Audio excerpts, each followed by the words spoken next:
Ladies and gentlemen, welcome to the 4th annual Angel Hack Global Demo Day. Hello, San Francisco. How are you? My name is Brian Collins. I am the CMO of Angel Hack, and the number that I want you to remember throughout tonight is the number 10,000.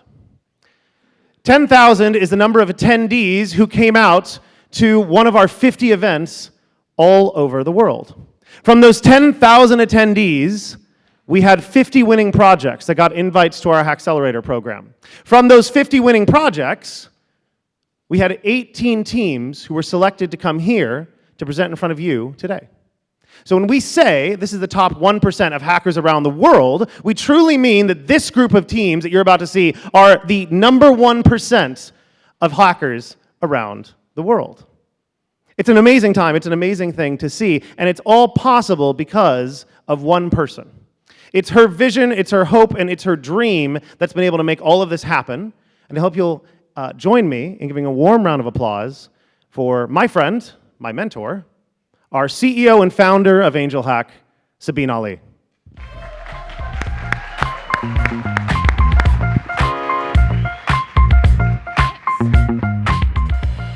Thank you all so much for coming out tonight.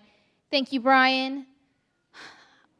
I would think I wouldn't think that the hardest thing that I would do in 4 years is walk out onto the stage with this dress on. But bear with me while I try to inhale and say the speech at the same time. There might be bulges popping out here and there. So first of all, I want to address what Brian said. It's certainly a vision, and anyone can have an idea. But it takes an army of individuals to execute on an idea and to execute the way that we do at Angel Hack. We've been called the golden standard of hackathons. We will soon become the golden standard of accelerators. We will become the golden standard of everything tech in the next couple of years. And I can say that confidently because of the team that I have by my side with Brian, with Jessica, with Nasheen, Troy, Maddie, Kelsey, the list goes on and on. So please, just for a couple of seconds, please give them all a round of applause as well.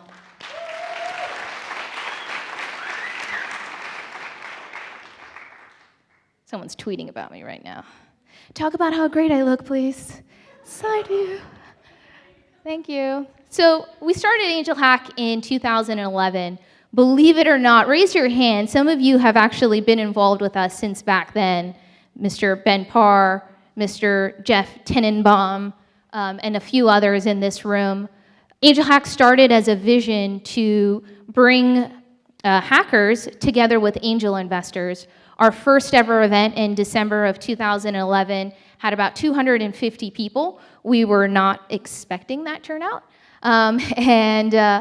Really, the vision was to connect hackers with angel investors, hence the name Angel Hack.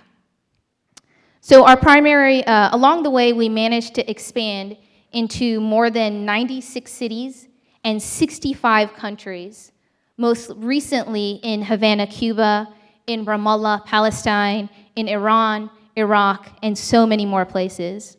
We also created a massive global network of passionate human beings. We call these people change makers and game changers.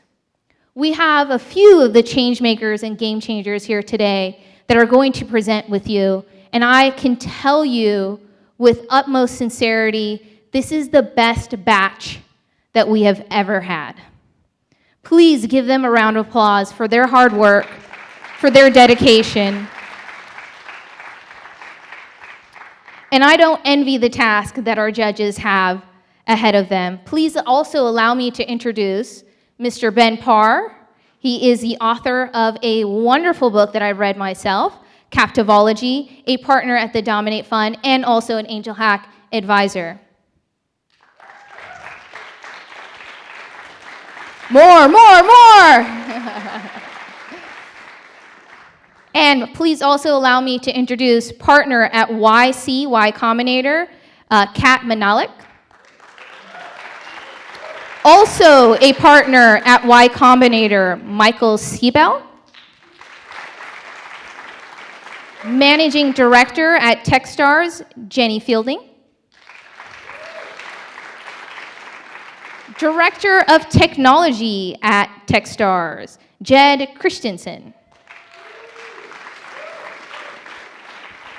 Entrepreneur in Residence at 500 Startups, Ed Spiegel. Managing Director at Base Ventures, Eric Moore. Managing Director at Lab 360, Joseph Way. And Director of Technology at Techstars, Jeff Tenenbaum. Senior Manager at HP, Mr. Sean Hughes. And last but not least, SVP of Mobile Commerce at Capital One, Greg McAllister. A big round of applause for all of our judges, please.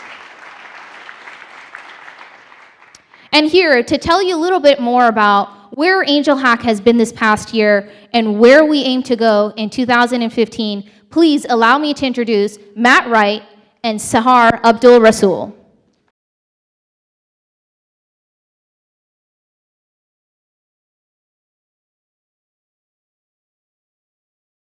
Everyone.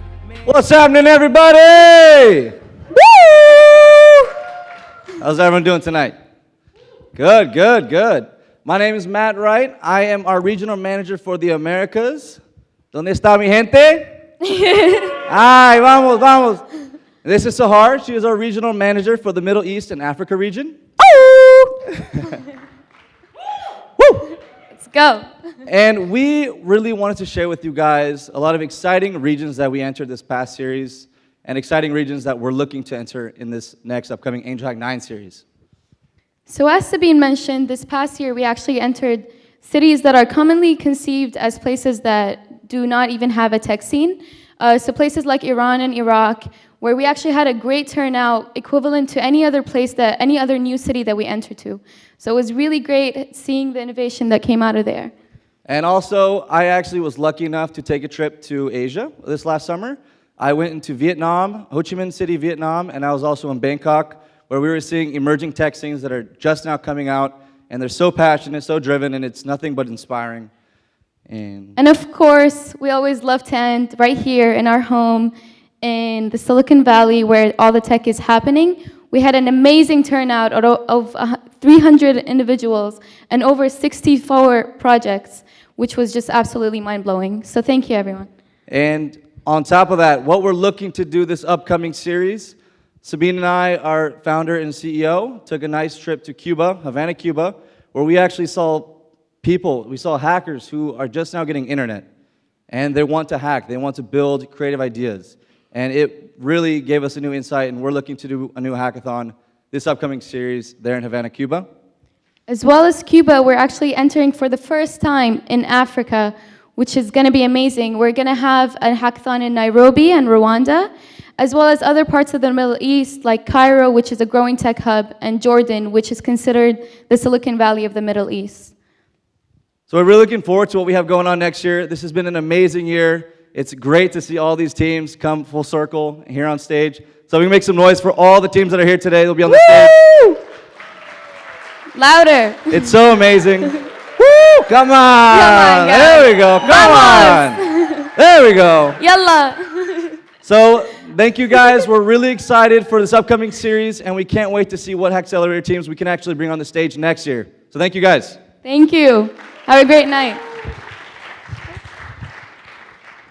Now, ladies and gentlemen, give a big round of applause for a HACKcelerator alumni, Crystal from Tesla.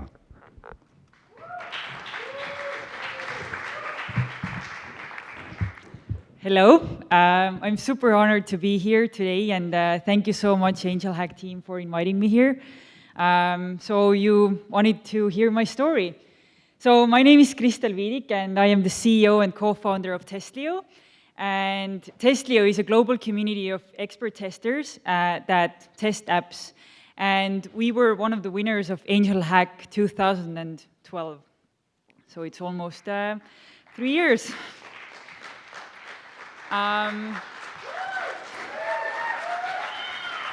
Thank you, thank you. So I had the first ideas of Testlio in the middle of 2012. And after weeks of brainstorming, I decided to apply to go to the hackathon with my co-founder and also a boyfriend, Marco. And we went to the hackathon. We hacked during the night. We were trying to figure out, like, where can we take Testlio? And luckily enough, we were selected as one of the winners out of 64 ideas in London that got us the tickets to present in the finals with 27 other finalists. So in the beginning of 2013, we came to San Francisco. We practiced our pitch like for a week. We showed some great product traction. And luckily enough, we won Angel Hack, and we also won $25,000. Yes. Then fast forward, we got back to London, and thanks to the HACKcelerator program, we met some mentors, and they introduced us to some companies that wanted to use our service. So we got their first paying customers, which was very exciting times for us. So we kept building the product. We were hustling hard. And in the end of 2013, we went through the Techstars program. So luckily enough, we got into Techstars as well, and it was all, again, thanks to Angel Hack because of the connections that we created. So I'm also always encouraging you to create connections and just be nice to people, and yeah, that's pretty much it. But yeah, now fast forward, it's 2015. In the beginning of this year, we closed our seed round. We've been lucky enough to be cash flow positive because our growth has been supported by our revenue, which is super exciting. And we're working with some of the most biggest companies in the world. And I'm really happy, or I had never thought about it, that like now 3 years after, on November 12th, like when is our Testlio birthday, we're organizing a meetup with Yahoo because the first one was such a great success. So I think we've been amazing. We've been through an amazing ride, and I just can't wait to see what's next. And lastly, I would like to say that I want to wish all the best to all of the contestants today. Don't forget your words. And lastly, I want to let you know that startups are hard, but if you believe in yourself and you're passionate and you execute, then you're going to succeed. So thank you very much.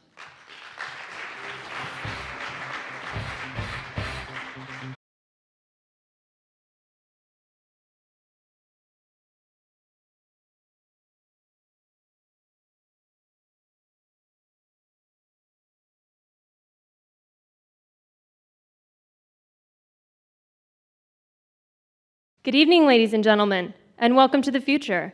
I'm Megan Beneteau, and I'm happy to be here today presenting to you QuantiScience. We are revolutionizing your workplace. Stress has become a pretty normal part of our lives, and actually, as time goes on, we're becoming more and more complacent with higher and higher stress levels, particularly in the workplace. Our studies found that about 1 in 3 people are consistently stressed at work. This leads to absenteeism, burnout, high turnover, low productivity, a bad attitude, and health problems, such as increased risk of heart attack. Burnout and absenteeism alone cost the US economy $300 billion every year. There are some solutions. While wellness programs are proven to reduce stress levels, take fitness wellness program, for example. Great, but there's only so much a step count can tell you. On the other hand, you have employee surveys. The problem with that, simply put, is people lie. Luckily, we have the solution. On the hardware side, bring any kind of wearable watch you'd like, as long as it has a heart rate monitor. Apple Watch, Fitbit, Jawbone, whatever you like. Don't have one? Don't worry, we'll provide you one at no cost. On the software side, we've used scientifically backed algorithms to extract your stress level from your heart rate and graft it in an easy-to-read dashboard. So how does it work? Step 1, wear the device. Step 2, if you're an employee, log in on your mobile phone or computer, and you can see how your stress levels change throughout the day. This is an example of my day. Note the lunch break. Don't work through lunch. Step 3, if you're a manager or an HR person, you can log in and see a similar dashboard to what your employees see, except the data isn't averaged and anonymized over all your employees. This gives you a feel for where they're at, and if you make changes for the office, you can quantitatively measure how they're impacting your employees. So far we've done all of our testing with startup-sized companies, but we're moving towards medium-sized companies that account for about 200 million people. Our business model is simple. You pay per employee per month. The more employees you sign on, the less it costs per employee. If we're able to capture just 1% of the medium-sized market, we'll make $10 million a month in revenue. Beyond that, we intend to go towards the larger size corporations, which account for about 500 million employees, over twice as many. So, we're here at Global Demo Day. We've completed our alpha testing, and we've completed the HACKcelerator. We intend to do a beta test, as well as work with researchers to prove that our device is accurate. Beyond that, we want to either join a startup or collect seed funding to push the product forward and be in more corporations. The great thing about our product is you are able to quantify the things that before were just feelings. You were feeling stressed? Well, now we can tell you how stressed you are. We can tell you how it changes. You can make changes in your life, and we can tell you if they're helping. It reminds you, it's something on your wrist to remind you to take a break, to take a walk, to relax. This will make you more productive and more happy. We are the team to do this. I'm a programmer with experience in software development as well as web development. My partner studies biology, he's a programmer, and he's done research in computational oncology. Are you ready to change the workplace? Join us. Thank you.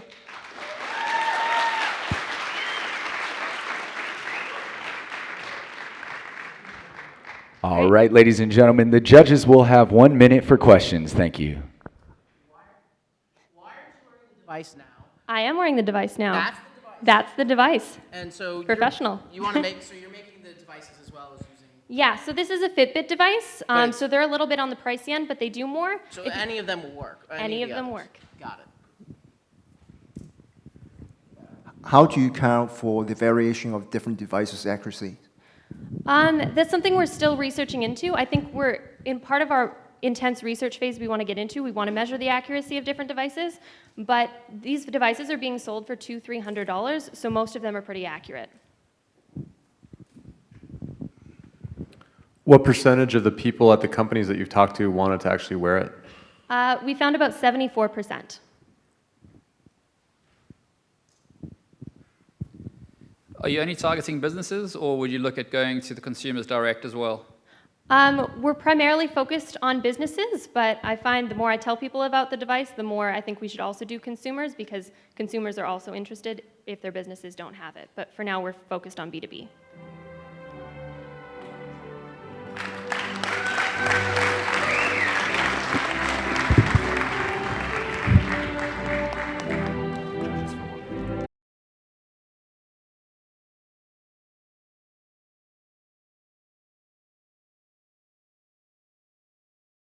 How's everyone doing today? All right, so we're Team AirQuail from Silicon Valley, and just to tell you a little story. So I grew up in Shanghai, China, and going to school, I really had no idea what the air quality was like. You know, the government gave us some information, but we really didn't know because we couldn't trust them. Our PE teacher ended up not knowing when to take us outside or not. To me, this is a really interesting problem because we think so much about what we eat, we think so much about what we drink, but when it comes to the sort of air we breathe in, we really have no clue. And this isn't just the case in China or India or California. It's the case in anyone's world where we live in one that's dated. So for this reason, you know, the public devices that we see, the values are irrelevant, and the devices I had in my home, they are often inaccurate. So these devices were very fragmented. They weren't talking to each other. They weren't talking to my thermostat. They weren't talking to my humidifier. And we wanted to live in a connected future where all of this isn't a problem and we can automate ventilation and smart device communication. So for this reason, we built AirQuail. AirQuail is an IoT air quality monitor designed for a connected future. So what we mean by this is we have an array of gas sensors, and what we do with them is we put it to the cloud, and we have a REST API that other smart devices can access. So the first example that I'll show you is our methane sensor. The fluctuation you see is actually me in my car, and I actually farted. So I rolled down the window, and this is, you know, this is what I envision Tesla Model X to be doing. So the next example is me just having this device, walking around, and the carbon monoxide level goes up because of traffic. There's a lot of health hazards. We can lose months or even years to our lives because of the carbon monoxide health hazards to our lungs. So that's also really interesting.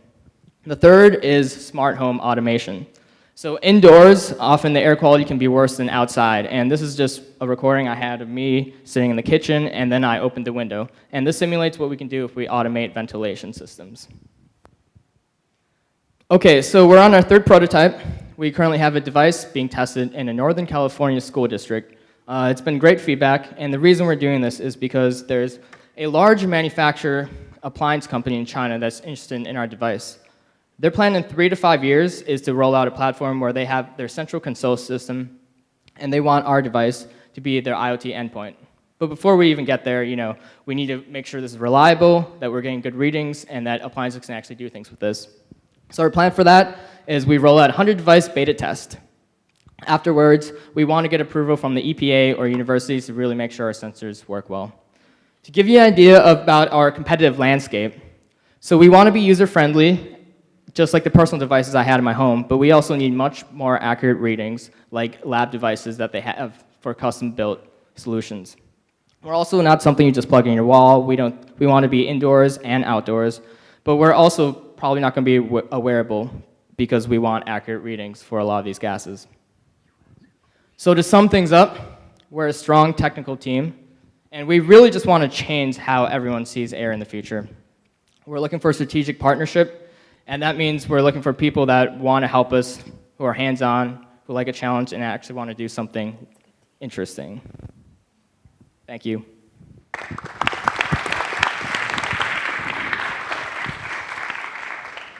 What's the number one most impactful thing you measure? And if there is a bad reading, what's the number one action that a potential customer can take to improve it in the immediate term?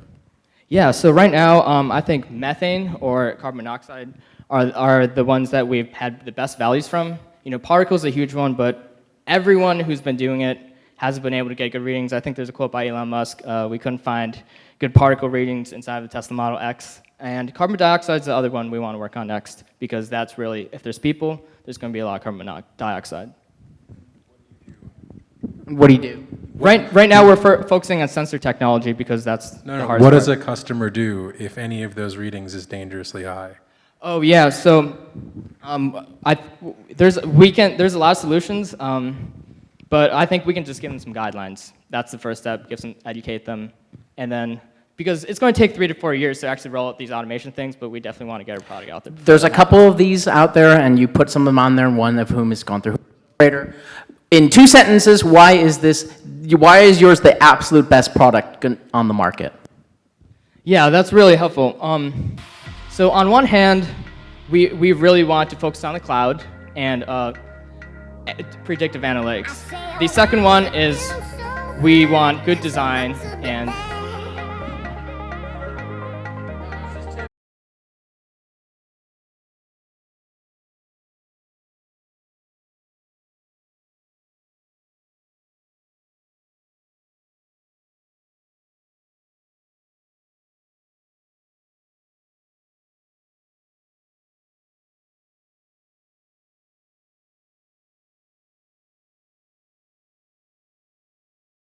Hi everybody, my name is Edwin, and we are RelIoT. We know the production industry is getting a lot of problems. They are losing a lot of money because the downtime produced by the fall and damage of electrical motors. For example, a textile industry can lose per machine, per hour, almost $10,000. I say dollars, no candies.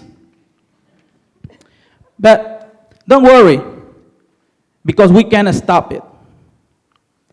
We create a smart and easy-to-use solution based on the IoT technology that can listen from this sensor the motor vibrations, learn and save the information as a pattern, compare pass data with new in real-time information, and it's gonna tell you when something is wrong. If you can know it, then you can predict it. Be proactive, not reactive. As you can see, this is the main concept of our idea, and it can explain by itself. Why we are different from our competitor is very easy. Because we are an online analysis system and they are offline analysis system. And also our system can learn and can take information from different situations and in a specific customer. Also, another big thing is the safety. Our business model is very easy too. We sell the sensor by each motor, and we rent our software as a service, and the price will depend on the quantity of sensor the customer could buy. From the hackathon in July of this year to now, we reached 3 investors. One of them is the biggest technological university in our country, Honduras. And we got $35,000 yet in investment. Now we are talking with the most important customers in our region. And they are very excited about this product. They're gonna buy this product. They are waiting for that product. Now we are looking for a strategy investor to help us to launch this product very fast. And we think that it could be a very easy $1 million business to help a lot of companies around the world.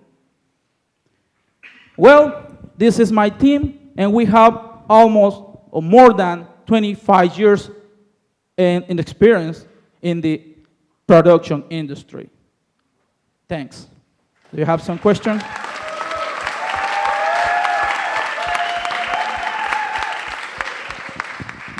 Have you been able to calculate the amount of hours of downtime you've saved companies? Okay, I have the experience with the textile industry in Honduras, and one machine can produce 1,000 pounds of fabrics.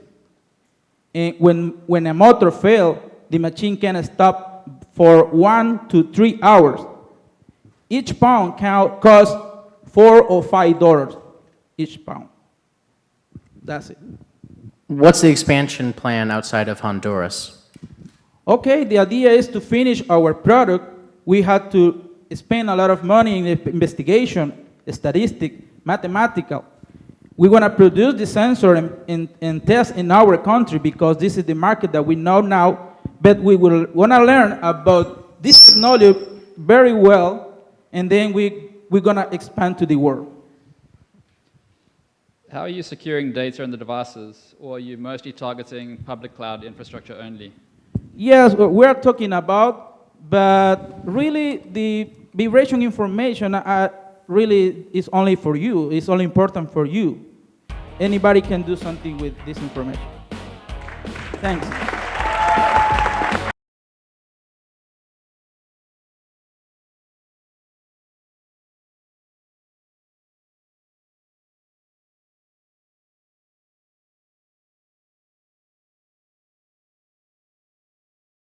Hi, I'm Oliver.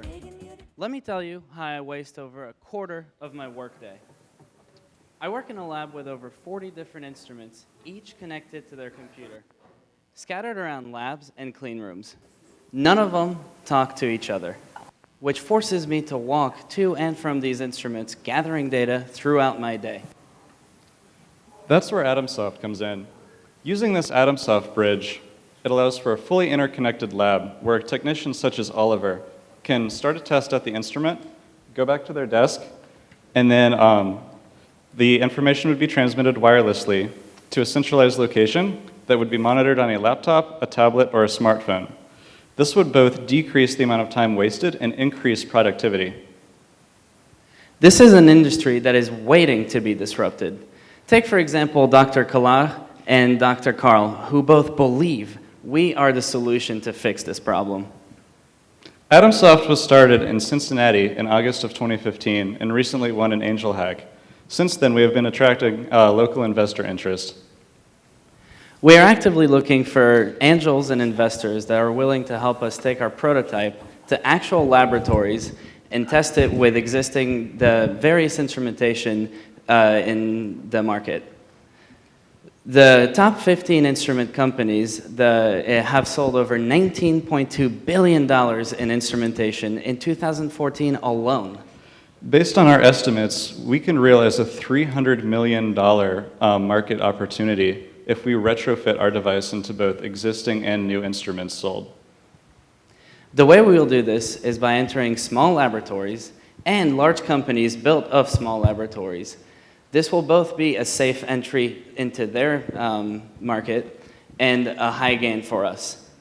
I believe we have the perfect team to create this. I've worked with this problem and I'm passionate about fixing this. I used to have this problem, and then I left and did software engineering instead. We also have Fontana Ruark, our graphic designer, who has been doing an awesome job for us so far. And Brad Conyers has the experience in hardware to help us push this to make this solution. Our board of advisors is just as strong. We've got Brian Powell, VP of Engineering at Strap, also mentoring different teams around the world. And then we also have Dr. Mark Lemaitre, who's a PhD biochemist, and he's a startup consultant for chemistry companies and has connections in almost every company in the industry. We strongly believe that because of this, AtumSoft has the perfect team and set of skills to bring this to the industry. Are you guys ready to help us fix this problem in this industry? I know I am. Any questions? So if you guys walked into a lab right now with your prototype device and no deals, no additional development, what could scientists use your product for right now? They could use it to save time and... Be very specific. Which pieces of equipment in their lab would they use it which for? pieces okay. And what would they be doing with those pieces of equipment? Okay, so the pieces of equipment are like gas chromatographies, HPLCs, mass spec, and all these connected instruments. And how does the data transmit between those instruments and your device?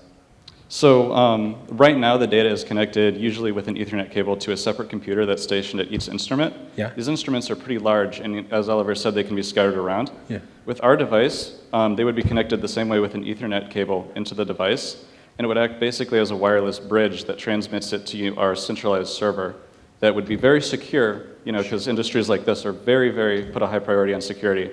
And do you guys have to do specific integrations for each device you support? No, it would in theory be plug and play as long as the device connected the same way to each one, and based on our research so far, that has been true. How many devices have you guys been able to plug this into so far and get data out of it? So right now, because we don't have the funding to afford like a $40,000 gas chromatograph, we've built mock-ups using like temperature sensors and everything that do the exact same thing, and we can connect an unlimited number of those.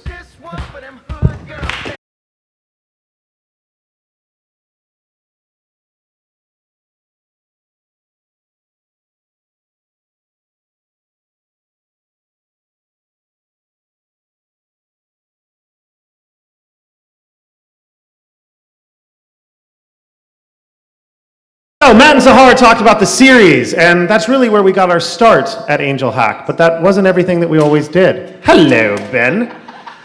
I'm going to take 5 steps back, see if the judges can hit me here. It's a never-ending game. All right, so we started with the series, but then 2 years ago, something strange happened. We were approached by Hearst, who came to us and said, well, we want to throw a hackathon, but we want to throw a hackathon around fashion. And we said, sure, we know hackathons, and we're fashionable. Exhibit A. Yeah. So, thank you. So, we decided, all right, sure, let's try it. What we had no idea that we were getting involved with was the beginning of something amazing, the beginning of how whole new corporations and companies started focusing on something new, their relationship with developers. What we also had no idea that we were going to get engaged with was the level in which we started doing this. We started with 1 hack. We now do about 35 white label hackathons a year. And we've just begun one of our biggest series of all time, the MasterCard Masters of Code series, which is 13 different events all around the globe, which is setting a new precedent for how companies can engage with developers. And that's the fascinating thing for us here. And that's why we're going to keep working on it and keep pushing on it. Because what's amazing to us is, in our minds, the next major step for companies, for technology companies, isn't just the B2C market. It's how do they actively engage with developers. And that's where we come in a lot of different ways. Because what's amazing for us is we can do these in such a way that we make sure that the community is happy, that the company is happy, and no one is feeling like they were taken advantage of, which is always a good thing when you're talking about building your own community. So that is what AngelHack does in and around the white labels. And with that, let's bring it back to the teams. Hi everybody, my name is Feng. We are Team CultureGuru from Kuala Lumpur. I come from a Chinese family where traditional practice and festive events is what connects our generation together. This is very important to us. But I have a problem of remembering all these events that we are celebrating because they all occur based on Chinese lunar calendar. My mom is my best reminder. And we need very specific festive supplies in order to prepare for all these festive events. That's why we created CultureGuru. It's an app that digitizes cultural knowledge that's being passed through the generation using word of mouth. We created a reminder that is triggered just in time, 2 days before the event, and triggers and tell our users that they need to get prepared. And our users will be able to buy the recommended festive supplies directly from our mobile marketplace and get delivered to their doorsteps. We are Instacart for festive supplies. We are operating in a 12.7 million household market in 4 countries of Asia. Our immediate focus is to target 2 markets that I'm most familiar with, and that makes up to $170 million market in first 3 years of operation by targeting 1 festive supplies category. Our users will buy the festive supplies from our app, from our marketplace. We partner with wholesaler as our strategic partner in every city we go, and we outsource the last mile delivery. So we don't keep stocks, and we make 15 to 25% in every transactions. Since our soft launch 30 days ago, we have close to 100 downloads. 3 of our strategic partners enable us to cater demand in 2 cities immediately. Next, we are going to Singapore. Coming from a country like Malaysia, we are multicultural with multiracial. This is a problem that not only happens to me as a Chinese, it happens to all of them. It applies to all of us. That's why we're going multicultural. With multicultural, we're first doing Indian culture, moving forward to all the other Asian cultures before we go to the rest of the world. We will integrate our reminder to all the Google Calendar, Sunrise Calendar that our users is using, and we'll open up our e-commerce platform. All right, next. So we have a 6-member team with 2 developers, 1 designer, and 1 supply chain expert. I'm an ex-accountant. This is my 2nd startup, and I believe this is the team that will bring us forward. We're raising $50,000 in our pre-seed round for the next 12 months of operation, looking forward to hit to break even. We have 50% committed by an angel investor in Malaysia. So we are CultureGuru. Join us in bridging the culture generation gap by making cultural awareness actionable. Thank you.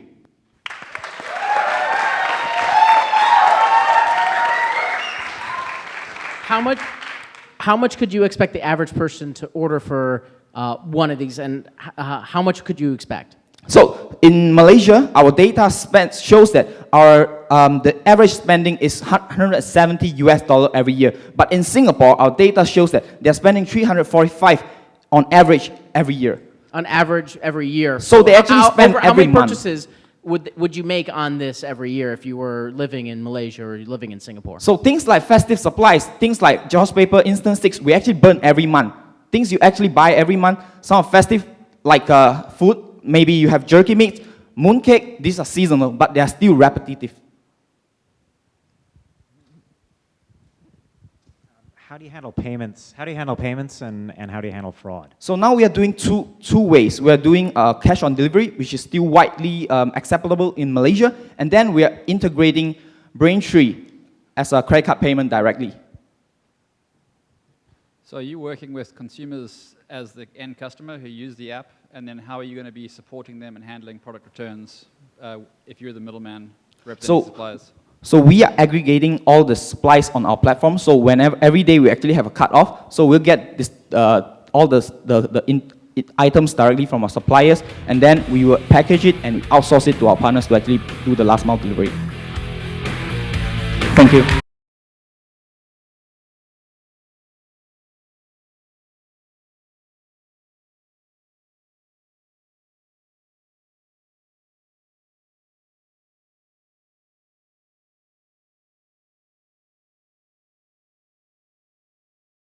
Hello, ladies and gentlemen. We are Team BizCollab, and we are here to connect small businesses so that they can grow and succeed together. Running a small business is hard. You have to meet the contractors, call the suppliers, do the accounting. With so much on your hands, when can you focus on the core product? My team and I surveyed a handful of small businesses in Montreal and found out that 80% of them indicated that the major reason to fail is a lack of resources and attention on the core product and an inability to trust other businesses for partnerships. This restricts expansion and leads to a low survival rate for the business. Enter BizCollab. We are a B2B platform for your services. We outsource the work that does not concern your core product and give it to another business who has the expertise. And we try to streamline that process by giving you a powerful search engine and a robust review system. Let's hop on to the demo to give you a better idea. For example, you are a small business restaurant owner looking to file your taxes. You go in there, you click on the finance, you look at all the businesses. You can filter out businesses by distance or by price range. Once you go in, you look at the reviews, and if you think that the business is trustworthy enough, you go ahead and you schedule an appointment with them. We send them an email saying that this business has requested one, and then from then on, we handle all the logistics for the partnership so that you can focus on what matters. So we know there's a huge market. There are 30 million small businesses in the US alone responsible for $720 billion of revenues and 70 million employees. So our competitive advantage isn't directly engaging small businesses, something none of our competitors do. The search engine gives you exposure and a database of information, while the review system provides you with credibility to validate your partnerships. These factors catalyze partnership building. We are charging 3% on all transactions that take place on our platform. This gives us a continuous revenue flow from each partnership for its lifetime. Also, we have a $20 per month premium account where businesses can be listed higher up on the search results, leading to a higher search to partner conversion rate. With the continual guidance of Capital One and having been the finalist of a couple of small business competitions in Montreal, we have gathered a lot of positive reception from Montreal's community. We have 20 businesses on board currently and are looking to reach 100 businesses very soon by the end of the year. We are four highly driven individuals who so passionately care about small businesses. They are the backbone of our economy, and we are looking to take them forward. Thank you. Thank you.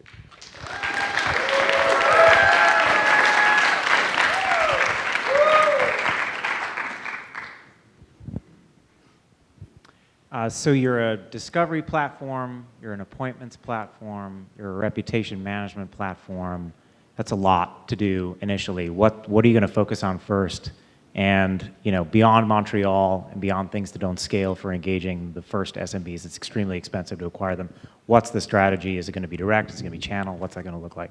So what we are trying to focus right now is get the we are focusing on the niche market, which is restaurants for now in Montreal, because Montreal has the most second highest number of restaurants per capita in the North America. We try to get the 10% of restaurants. Once we have those, we then move on to the 10% of the farmers market so that we can stabilize the amount of buyers with the amount of sellers and grow a strong network. If we have a network there, then businesses have an incentive to come on the platform, and this is how we plan to grow. What's the incentive for people to stay on the platform as opposed to working around it? So we have an extensive or robust review system, and our transactions will take place on our platform. As we said, we're charging a 3% commission, but the transaction, only if they fill out the transaction or go through with the transaction will they get a review. And if they don't use our platform, then they're not getting a review, which just hurts their long-term credibility.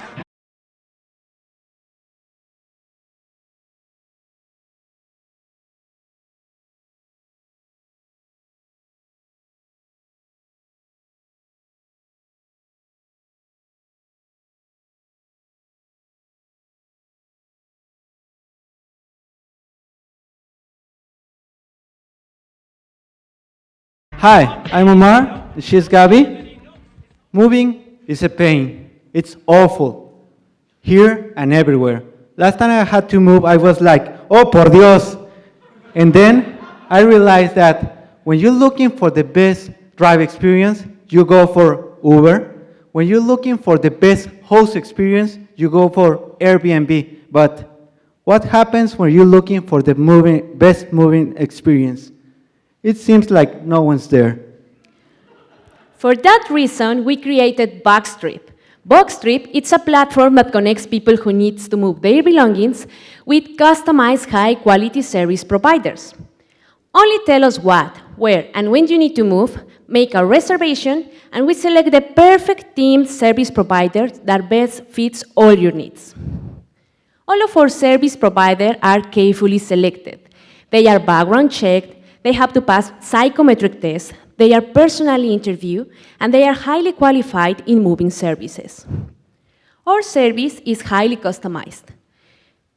You can tell us if you want help with everything, or if you want help with packing, loading and unloading, or if you have very specific requirements. We have a huge market. Only between 2012 and 2013, in USA, 36 million people moved. The same year, in Mexico City, 4 million people moved. That represents a quantity of 40 million trips per year. With an average price of $200, it makes a huge quantity and size of market of $8 billion. But what have we done so far? So far, we had 20 clients. We were selected by the Mexican and the French government to pitch at Paris as one of the top 10 Mexican startups. Then we will show this amazing idea in London this December. We are a great team. We are very committed with this. We are 4 engineers that we've been fighting through all of this to make the best experience come true. So that's why we are the best team. Anyone can help you to move your belongings. But moving, it's an art. We are artists. So keep calm. We handle everything. We are BoxTrip. Thank you.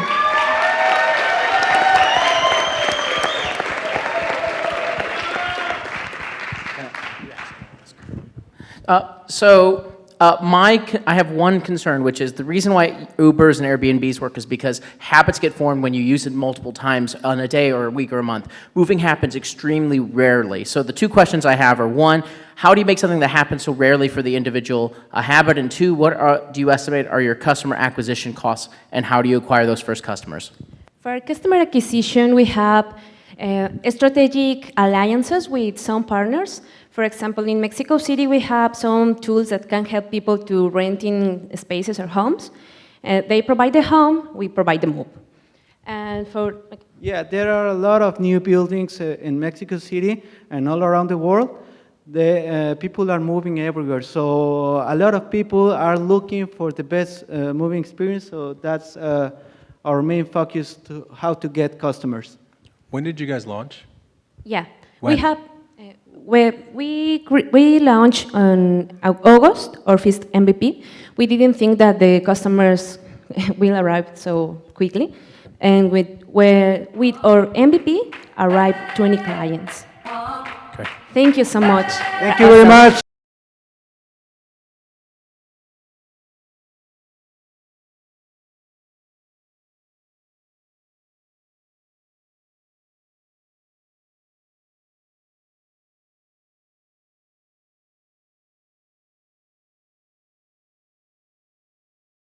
Hello everyone, my name is Simon Kakbovi and I'm one of the co-founders of SlimSpace. At SlimSpace, we understand that organizations have problems managing their spaces. Take, for example, Howard University, where I go to school. Sarah is an administrator at Howard University, and she has a building that she manages with over 30 classrooms that she allocates for classes and student activities. But many administrators like Sarah are often stuck in the stream of emails back and forth, dealing with the menial steps of booking a room. So it often takes hours, weeks, or even days or even weeks to make one simple booking. So with SlimSpace, we provide you with your very own workspace reservation system. It's clean, professional, right out the box, and it's completely free. Now your community can go straight to your website and manage and book the space they need at their own convenience. With our easy and intuitive platform, we provide your users with the information they need to find a space that's perfect for them, so they can find the perfect space and simply book it. That way, administrators like Sarah can do important things and stop finicking with the booking system. And at the end of every week, we give our users a detailed analysis of their booking patterns. So for example, in this case, we saw that Sarah had dozens of hours of unused classroom time every single week. If Sarah had booked less than 30% of market value for one of those classrooms, she would have stood to make $4,000 in just 1 month. If you add that over the course of an entire year, that's $50,000 for just one space. Now imagine all the other spaces she has. Think about it. That's what SlimSpace is. We're creating a whole new segment in the workspace reservation market. Universities, schools, churches, theaters, places that have that extra space but aren't realizing their full commercial value. And while our competitors are simply aggregating the limited number of existing workspaces, we're creating a new supply that we're bringing to the market. In San Francisco alone, our competitors have only listed 400 workspaces, but that's not including the churches, the schools, the universities that have buildings, classrooms, thousands of additional spaces that could be contributed to the market. And our business model is simple. We take 15%. So our clients have nothing to lose and everything in the world to gain. Currently, SlimSpace is being employed at Howard University, primetime real estate in downtown Washington, D.C., and at Montgomery College, one of the largest community colleges in the United States. We're also in the process of talking with over 40 centers, churches, and schools to deploy our platform. This is a SlimSpace team. We have over 30 years of combined experience in technology, education, and administration. So we understand that managing spaces is hard, but we also understand how to fix that. Join us as we reimagine how spaces are shared. Thank you.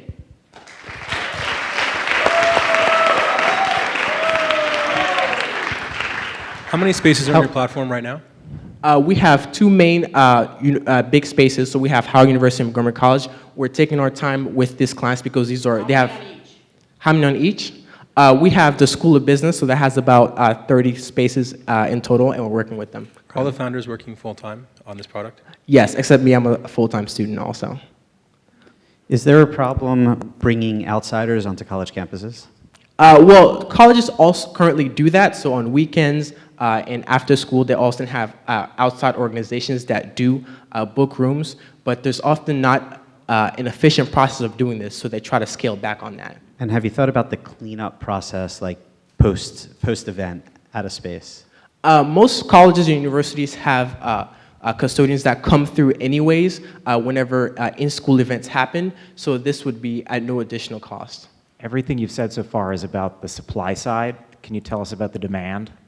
In terms of what you've seen so far, it feels like I haven't seen much of a demand in everything you've said here. You've talked a lot about supply. Well, there's a lot of work startups in San Francisco alone that need spaces to work. Workspaces are very expensive, $75 an hour. So there is definitely demand for it.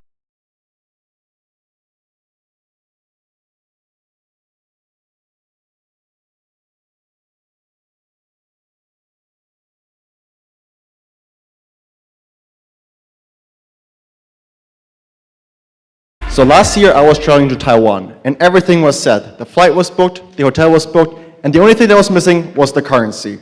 So I went from store to store comparing all the rates to see where I would be getting the best deal. And it was very, very time consuming and frustrating.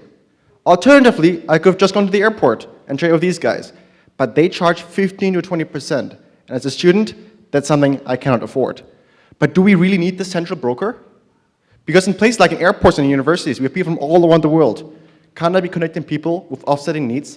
And instead of charging 20% per transaction, just charging $2. I'm very pleased to be presenting PlainExchange.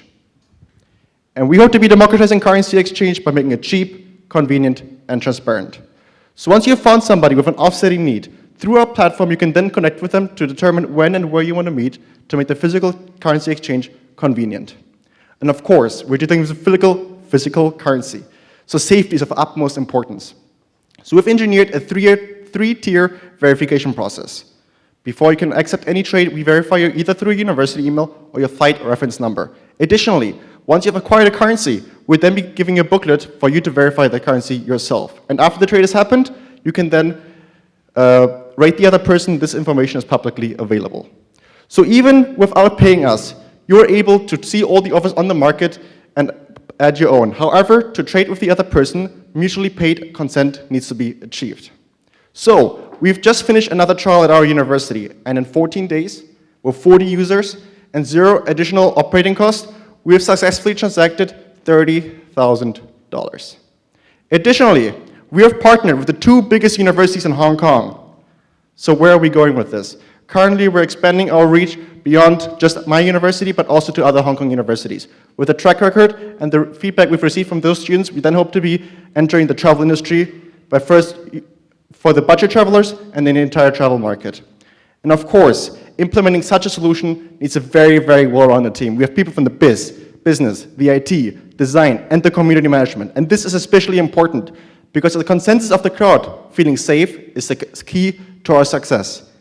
And in case you have any further questions, we also have a very well-rounded advisory board, and our lawyers making sure we don't have the world's largest black market. We're also in the final round of receiving a $100,000 government grant from the Hong Kong's innovations arm. So we're not here just to be helping you to save money on a currency exchange. We are here to democratize the entire currency exchange market. Thank you.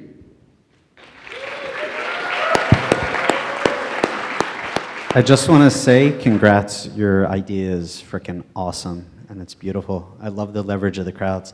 Have you figured out the supply demand? Have you done any calculations on what the percentage of successful interactions will be? So on our platform, we have about a 25% success rate. The beauty of universities is there's a 100% offset. For every incoming exchange student from the States to Hong Kong, there's 1 student coming from Hong Kong to the States.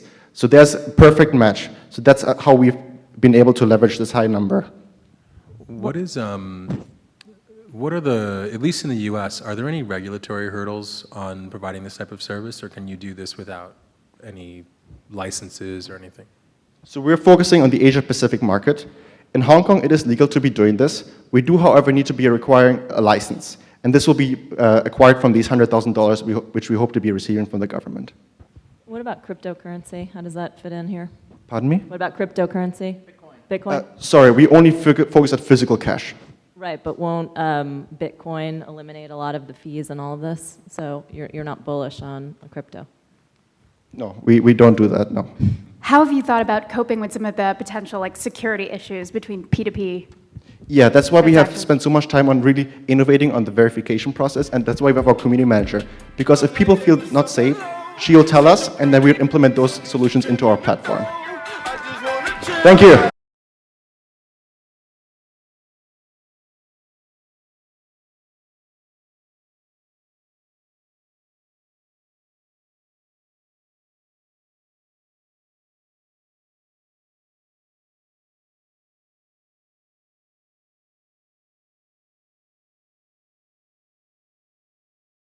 Whoop whoop! My CEO. She loves it. A little fun fact you guys may or may have not known is all of the teams did pick their music, their walkout music. So you're getting a little bit of flavor of their personalities. Trap Queen is not reflective of mine, just so you're aware. I just wanted to come out here and let you guys know that as a female majority company, we really love to work and collaborate with other companies and organizations that mirror our same mission of helping minorities and empowering women. So this year, we are very proud to bring you our 4th Global Demo Day at the Brava Theater in San Francisco.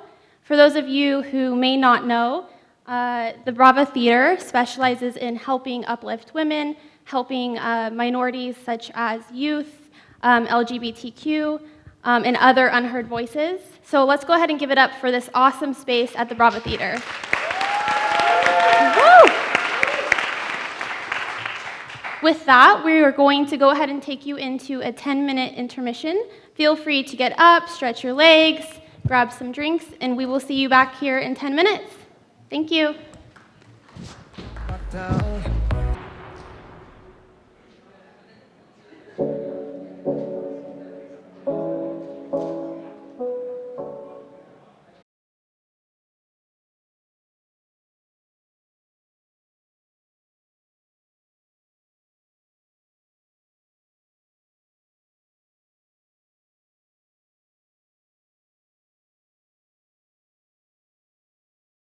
Yeah, shoot Milan, shoot Milan, please. Hey everybody, you guys having fun tonight? Ow, that was totally convincing. I'm so convinced. Can I get another one of those? Okay, I know Ben's enthusiastic. I need to hear it from the crowd. Can I get another one, please? Thank you, thank you. Thank you so much for coming out tonight. We are probably as excited as the teams to be here on stage today. My name is Milan. I'm the Director of Business Acceleration here at Angel Hack, and this is Casey, who is our HACKcelerator manager. So we are pretty much in charge of putting this whole program together, and honestly, it's been an amazing journey. I started off with putting this together probably in like July or something, when I invited the first guest speakers and designed the curriculum. And ever since then, it's been an amazing path from seeing people being very passionate from a hackathon to actually transition into a viable startup. This is our fourth time doing this, and we saw a great amount of success over the last couple of years. So we had 2 Google acquisitions last year, 1 Box acquisition this year, and I'm pretty sure we're gonna have a bunch of successful companies from this year's batch.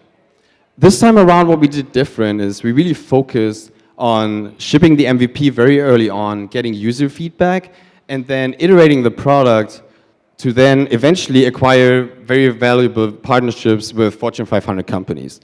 So some of the startups that you see pitching tonight, even though they're just 10 weeks out of a hackathon project, they were actually able to secure very big partnerships with important companies out there that get them early traction.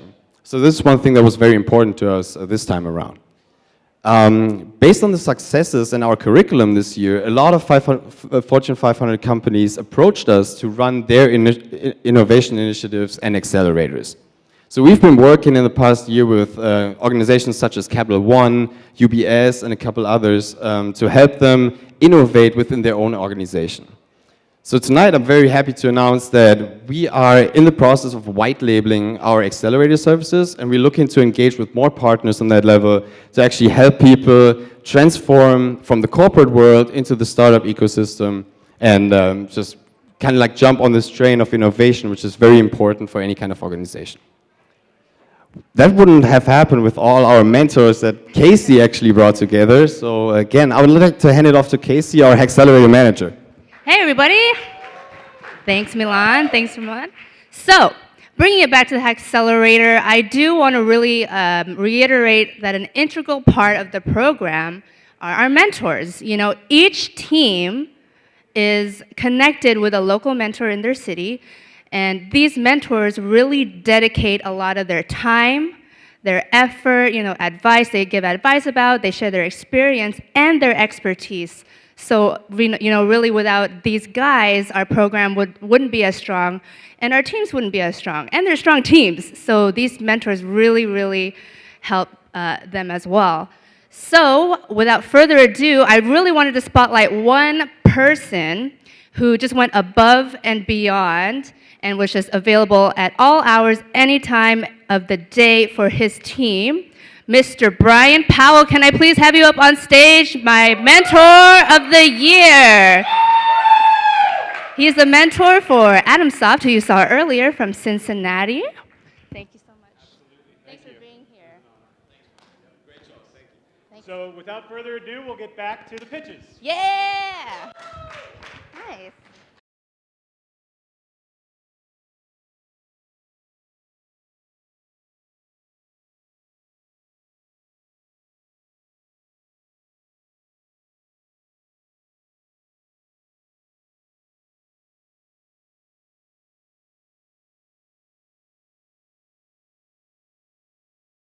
Is this working? All right, cool. It happens in every meeting. Your boss goes off on a particularly long tangent when suddenly he says something important. Like clockwork, everyone's head dives into their notebook as they rush for their pens to scribble down what they think they're hearing while listening for more information.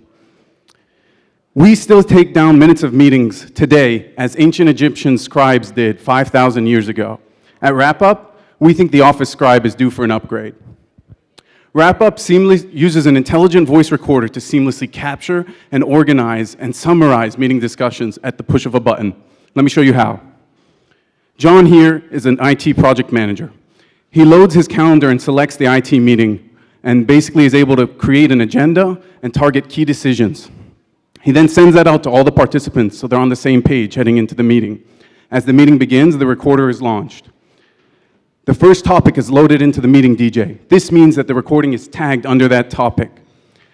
He can easily switch between topics at the push of a button and monitor the time spent on each topic to easily allocate it more efficiently. At the push of a button, something important is said and he pins a note to the timeline. All of a sudden, an audio highlight is being recorded as text is being added for reference later on. At the end of the meeting, all of those highlights will come out as a highlight reel, and he can play them back to enhance the notes with more details. Each note now has complex context and is able to be summarized into minutes of meeting and sent out to everyone for review. They can then log into our web platform and easily continue the conversation after the meeting.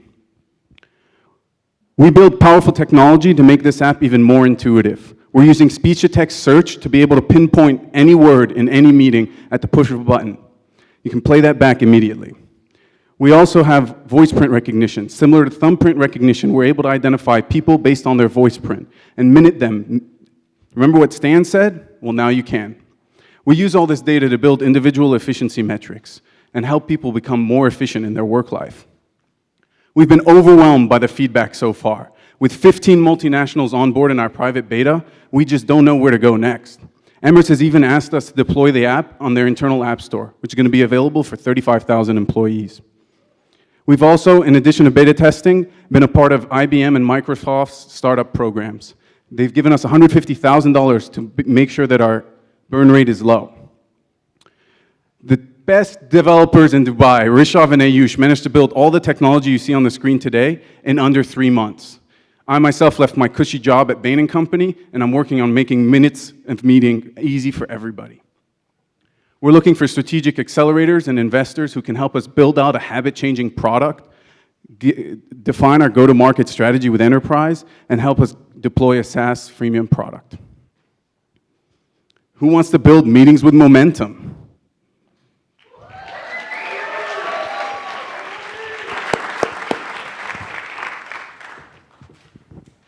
So you didn't talk at all about pricing. I am United and I want to deploy this. How much do I pay you? It's $30 per user, and it's only for active users once they're in the corporation. Okay, and second question, why is this a business and not just a feature? And I say that because voice recorder doesn't sound to me offhand as a major business. Why can't an Evernote, why can't an Apple just implement some of the cool features you've done into their products? So they're focused on text. So there are two types of companies that we're competing against, those that are focused on text and organizing it, and those that are focused on communication. And we merge the two into an easy-to-use platform, and that's our separation. We use speech. What are the document hosting, productivity, and collaboration tool integrations that are planned in the short run? So in the short term, we're looking to go across different platforms where people have meetings. So we're looking to integrate with WebEx. We were just talking to Ring Central. We're looking to basically get into people's meeting rooms in different ways. The second type of platforms we want to integrate with are the Slacks, the task management solutions, so that we can easily do what we do well and let what others do well enhance their overall work experience. Can you talk about user engagement? For every meeting, how many times are people actually coming back on average and listening through the same meeting? So we target one seed user. It's typically a millennial with a type A personality. He's an archivist. He normally does this for his meetings. And what we're seeing is people, once they receive the email and they log on to the web platform, they're engaging with the product and they're starting to use it from one team to the next after seeing its value the Monday after the Friday meeting where they play it back. Specific metrics from your pilots. Our current pilots are limited to about 150 people with 500 meeting hours, so we really aren't able to determine that right now. How do you do voice print recognition? We analyze the frequencies and basically cluster them across meetings and match them in a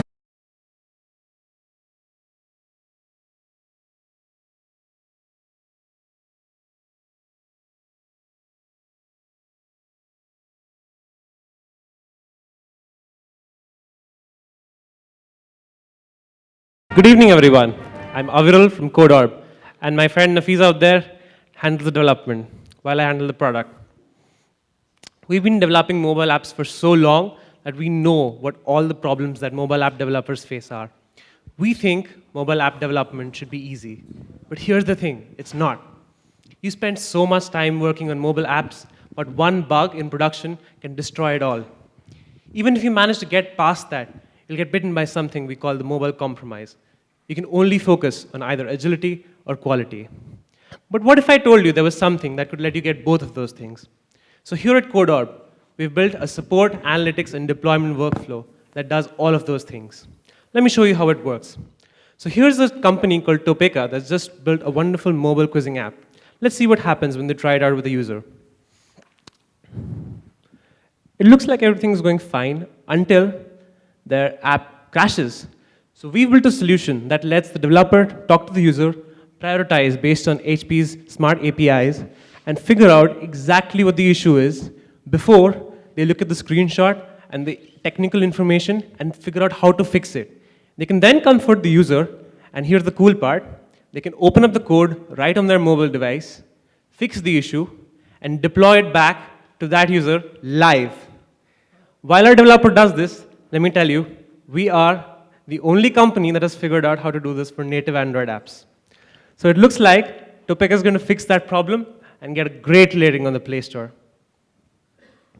Mobile analytics is 2.1 billion, software services is 3 billion, and customer support is 23.2 billion. But here's the thing, we're not in these markets, we're disrupting them. So far, we've got 10 startups on our platform, including Chestream, Snipclip, Dodo, and Mozo. And we have a partnership in place that will get us 100 more by the end of the year. We have a pretty simple business model, which is SaaS. And since we're team-focused, we have a per developer per month plan. So we've got a lot of interesting stuff done so far, but we have more planned for the future. We have a partnership with a Singaporean company called AppNox, which does mobile app security. And we're going to integrate their services into our platform by the end of the year. Here at Demo Day, we're looking for strategic partnerships in marketing and development, as well as 200K in seed funding. Please join us as we revolutionize the way mobile app development is done. Thank you. Do you guys have questions? How much work is involved from the software developer in order to integrate your SDK? And if you can just do mobile deployment of code without going back through the App Store, why isn't that your business and remove all the customer service stuff? Why is that? Why isn't just the mobile deployment without having to go through the App Store, why isn't that the entire business? As opposed to having to submit a new app to the App Store or an update to the App Store. There is a lot of value in having a review process. So we believe in that. And there are some changes you can't make. You can't change the permissions through our model. You can't change the whole layout of the app. But it's important to make sure that the QA cycle is fast. That's what we focus on. What parts of the app can you actually change? If you have a bug in any specific component, like a particular screen of the app, you can fix that, but you can't change the overall layout of the app. Any limitation to what you cannot do? You can't change the permissions of the app. You can't suddenly grab the user's private data. We don't let that happen. What are the analytics you're doing on the text that you spoke about when the consumer is typing in their problem? A very interesting question. So in Asia, we found that a lot of people reply in their native language. So we do automatic translation and language detection. We also figured out that it's more important to prioritize based on how angry the user is. So we prioritize whoever is seeking more support. Thank you.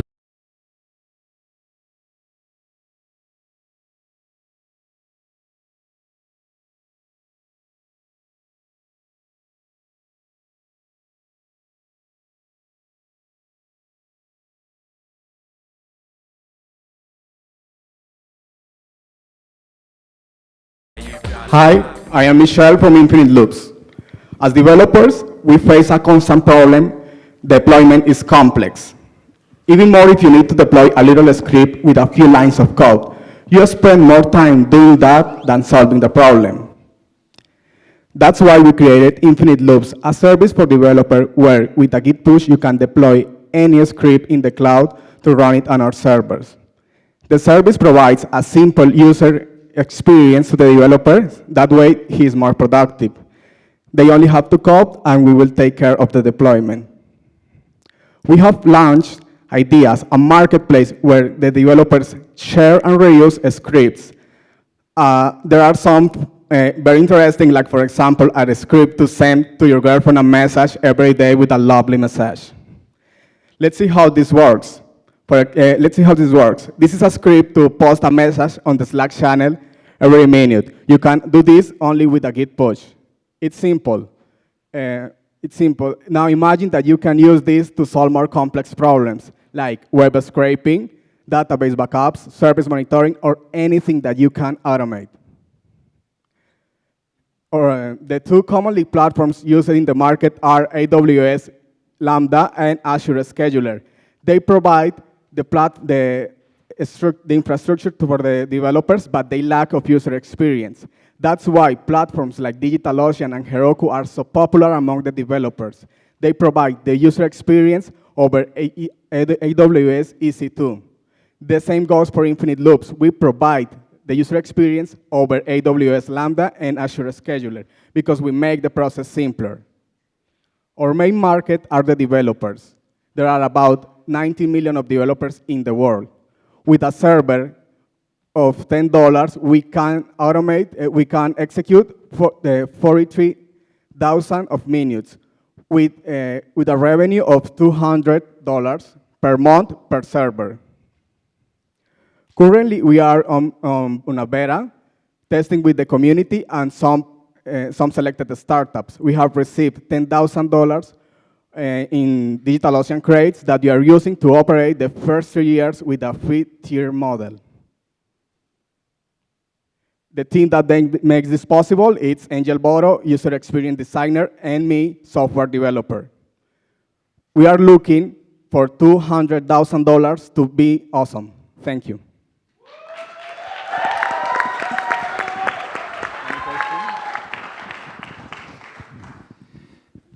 Who are you competing with, and what open source technologies are out there already that do something similar? What project have we released? Or is there a technology similar to this? That's what I'm asking. I don't know if there is a technology similar for this. But the competitors are AWS Lambda and Azure Scheduler. But we're improving a lot the process because we are making that the developers can share their scripts, and we want that in the future the people can automate simpler process in their lives without knowing about developing.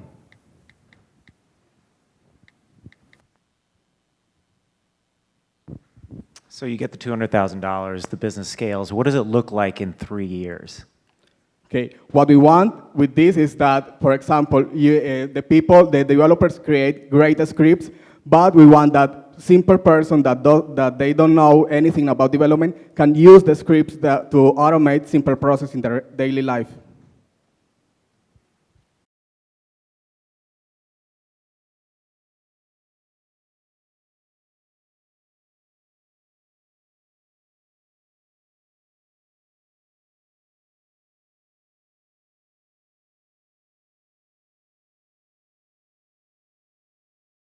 Can't touch this.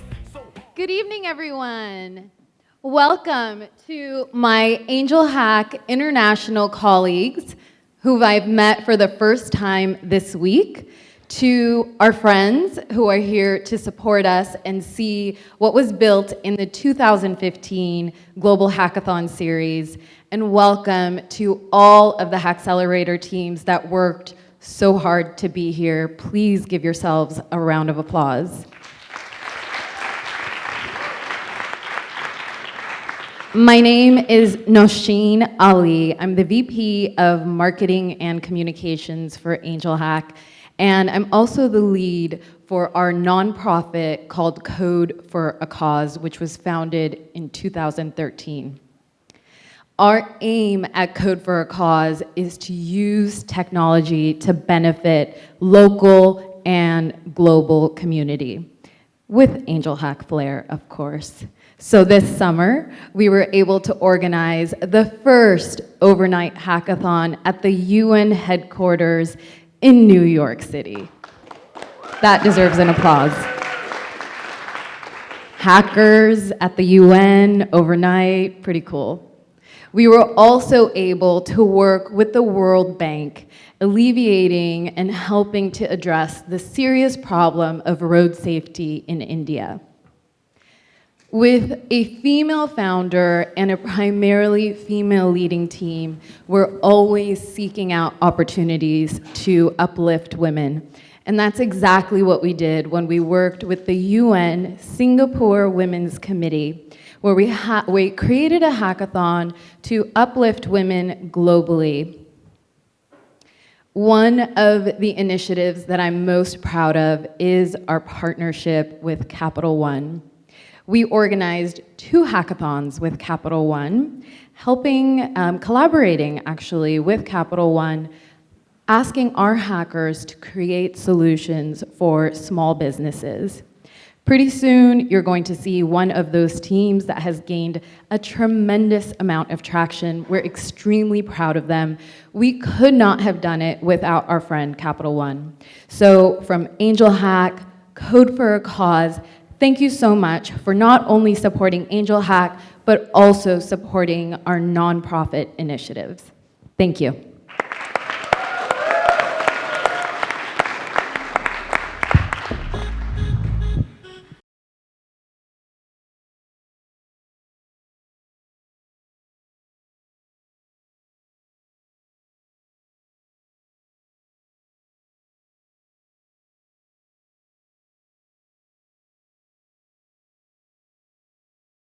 Good evening. Thank you all for coming. We are SocialCapital, and today I want to introduce you to a revolutionary new way of hiring. We have found that bad hires are not bad because of their technical skills. Usually it's because of their soft skills, or what we call emotional intelligence. Many companies administer behavioral assessments in order to filter applicants. But most applicants give false responses because, quite frankly, they just want the job. So how can we get the right people with the right jobs? Well, our solution is to develop an artificial intelligence machine that can analyze your LinkedIn, Twitter, and blogs in order to identify your true emotional intelligence. I'll let Obed tell you how it works. So let me tell you about our technology. We are leveraging machine learning to perform linguistic analysis, sentiment analysis, as well as concept extraction. Now, with all of this, we're analyzing all the social data, and we're able to actually identify the behavior type of the candidate. So when an employer is looking to actually fill a new position, they'll be able to identify some of the key characteristics that are important to this job. And they'll also be able to identify some of the employees that have these characteristics as well, so they can compare them to the candidates. So let's go ahead and give it a test run. So let's say Michael Siebel is looking to start a new job. All right, so we go ahead and actually enter his email address, and from here, we can actually pull all of his social data and online data, and we'll be able to identify what his behavior profile is. So as you can see here at the top, we can see that he has great communication skills, as well as he's a great teamwork, right? But we see that he has about average extroversion, right? So now when we scroll down, you can go down, you'll see that he has high openness as well as high conscientiousness. But he has about average agreeableness, right? So this is something that an employer will definitely be interested in. So now an employer will be able to take all of this data and make much better hiring decisions when they're looking to fill a job. That's creepy, right? So last year, companies spent $619 billion trying to find great hires. Over the past 3 years, the US-based online recruiting tools,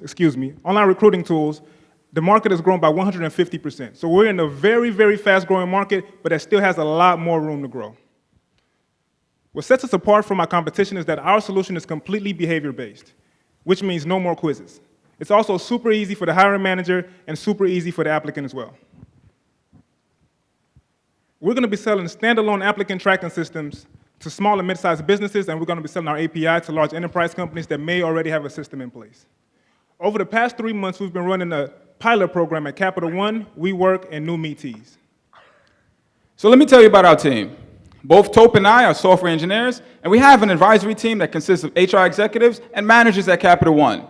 We also have an academic advisory team of psychology professors at Stanford University, as well as University of Texas. Now, what are we looking for?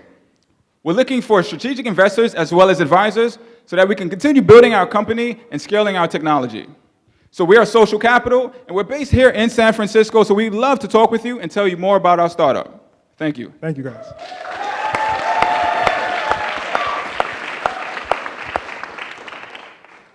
So what exactly did you pull from my social networks, and how do I increase my agreeable score? Well, we could tell you that. But basically the way the technology works is that it's reflective writing, right? On Twitter, blogs, anytime you talk about yourself, your family, you know, anytime you go into a psychologist's office, what do they ask you? Well, tell me about yourself, right? And so that's exactly what we're doing. We're taking that text, we're using linguistic analysis, and we're analyzing your personality. Is the goal to add other networks to it? Because I know a lot of people, the majority of people you're going to try to hire don't use Twitter accounts, don't have LinkedIn accounts. Yeah, that's a very good question, right? So we look at it in the same context of credit scores, right? Everybody doesn't have credit activity. So what we do is we focus on the people that do have social activity, and we just give that behavior type to the employer. And pricing? Good question. So we're piloting with Capital One as well as New Meaty. And so we're looking at different pricing models. We're looking at around maybe 100 to 500 per month, and we'll allow employers to have unlimited searches. Are you applying for a patent? It's a good question. We're looking to continue scaling our technology, so this is something that we're looking into. How do you deal with people with multiple, what do you call it, the personality size? Multiple social. Multiple socials, yeah. So all we need is we need unstructured data. So we're grabbing the information from different sources, but we actually put it all into one big long blurb. So these are all the words you've said, all the things you've done, and then we analyze that blurb.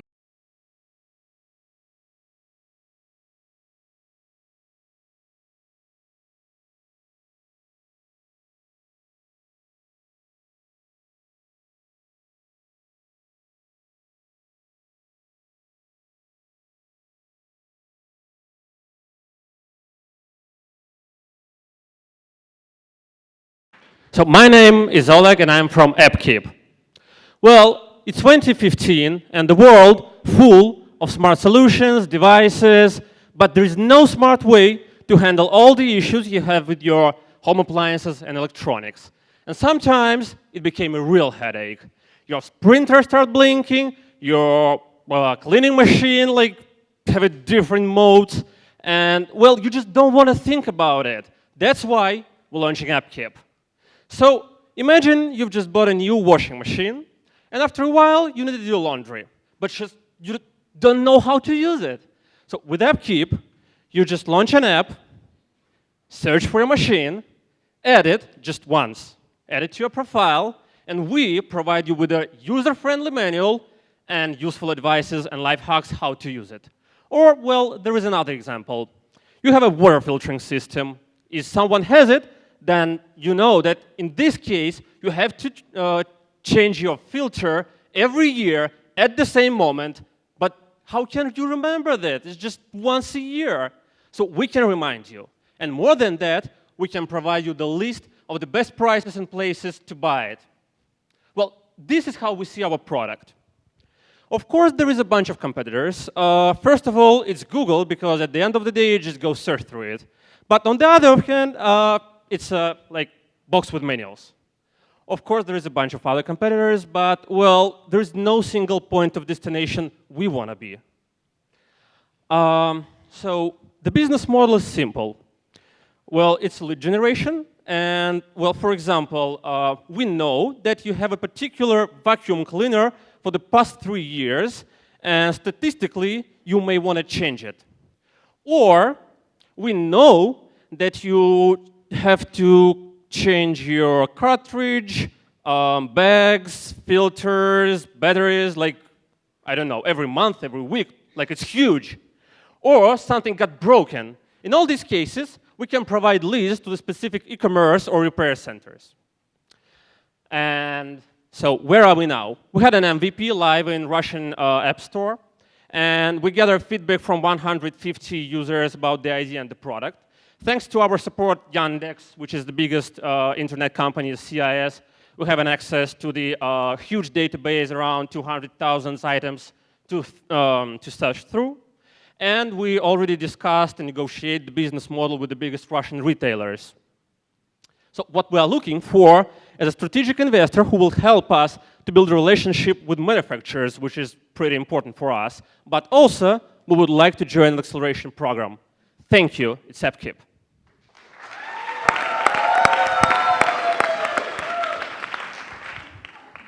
What are the top 3 devices in the average home that are going to require the most upkeep, the most, changing of a filter or changing of a thing? So while we've been researching the topic with the people, we found a few most painful issues. The water filter, it is, with the changing once a year. The washing machine, and also people very often forget the modes. That's what I told. But there is a vacuum cleaner, and you need bags every 2 weeks. There is air conditioning every year. Twice a year, you should change the filter in air conditioning. You actually don't know how to do that, so you call for a master. And well, the people with full staffed house, and if it is big house, have a lot of that. And those who actually rent an apartment have this problem every time they enter a new apartment. I have a little trouble figuring out the math on making this a lead generation business that works and turns it into a big profitable business. What's the math behind it? I'm sure you've done business models. How much can you make from the average household through lead generation? What would be the revenue, and what would the actual profit takeaway be? Well, at this moment, we didn't actually count the exact model, but the similar model we have in Yandex with Yandex Market, which is like pretty much the same. So we're gonna figure it out like in the near future. At the crossroads, a second.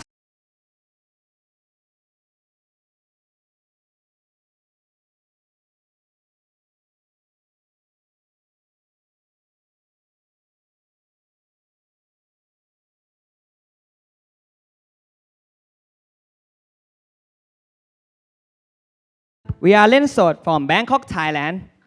So, yeah. Whew. Yeah, thanks. Yeah, as for me, as a musician like me, all my life is about music. And you know what? The great music experience comes from live music experience. But there's a sad thing, because there's so hard and so messy to arrange one live music event. And here's the problem. When it comes to the part that you're gonna book the artist for your event, you're gonna waste a lot of time trying to find the price of artists and comparing them between different booking agencies. And second, you will have to pay around 20 to 30% commission fee to those companies. And last thing, since booking agencies have a limited number of artists in their hand, that means you have a lack of option to choose from. So introducing Lensod. We are a live music booking platform which gathering all artists in one unified marketplace and come with a price up front, so you can easily compare the price of an artist and select the artist that right for your event. Second, you can easily discover the right artist by quick preview their profile, see whether their style, right, their genre, whether the rock music or the reggae music is suited to your event.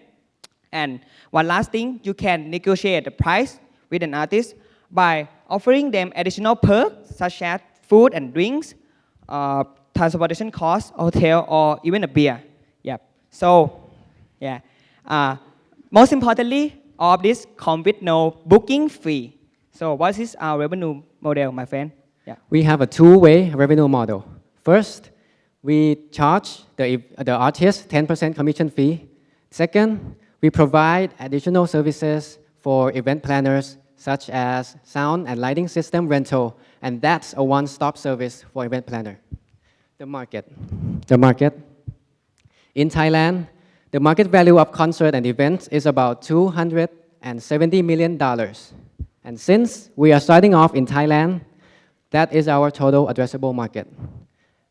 Also, there is a huge opportunity for us to expand into Asia in the future. So, where are we now? We have more than 15 bookings done, more than 40 quality artists on our website. Where are we going? We are in the process of partnering with one of the top music streaming company in Thailand, where they could share us more than 600 quality artists to our website. Moreover, we are planning on partnering with a few big names of event organizers and venues that we could achieve the goal of expanding. So let's meet the rock stars. So our rockstar team are 2 business people, 1 designer and 1 programmer. And since we are all hardcore musicians, we play a lot of gigs back in the day, and we really have a passion in what we do. So we believe that we can actually make this happen. Just remember, you can't download live music. We look forward to speaking with you. Thank you. Thank you.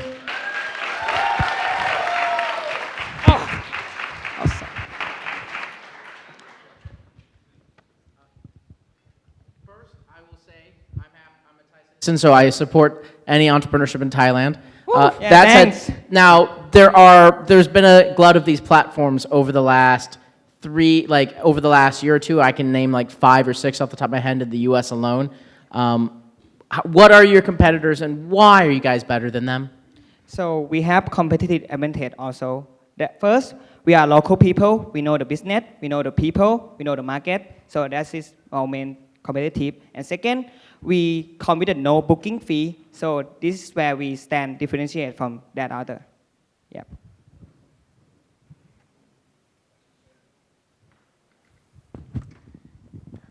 It feels like it's a very local model. Like for the longer tail artists that would benefit from a platform like this, it's very local, like you just said. So how does the business scale in each country, in each culture?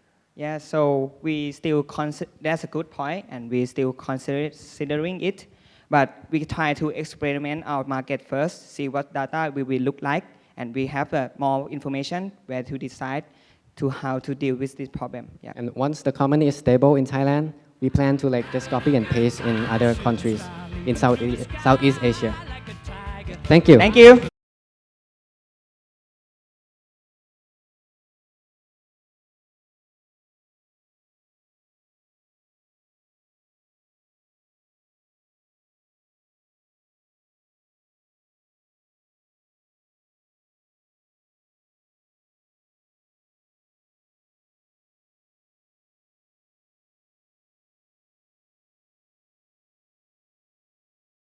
Hello everybody, I'm Manuel from InGroup. We all know how important it is to get feedback for businesses, but that's really hard to get. Every time I have to fill a survey, it's so boring, and I just go as fast as possible just to finish it. But how accurate is that information? We have come up with a solution for that. We are going to gamify the process of making surveys to make it fun and engaging for the user. We are going to present the user with a stream of questions that are interesting for him and have binary answers that are interesting for the business. In reward, the user is going to see fun facts about those questions and also the possibility to see other profiles that match their affinities. The social aspect of our project is really important. We have made experiments to show that prove that people really engage with this kind of game. In no time, they were playing and posting answers and daring each other to answer these questions. And in 30 minutes, we had more than 100 questions. Our business model is based on the long term, on the data we get from those questions, and to provide reports about those data. We have also built in the application the possibility to unlock the top matching profiles, and also to post sponsored questions. We have competitors in this field that share the same goal, but they do it following the classic approach of surveys. They even give rewards like cash or vouchers or whatever to make them fill the surveys. But this model just gives inaccurate data.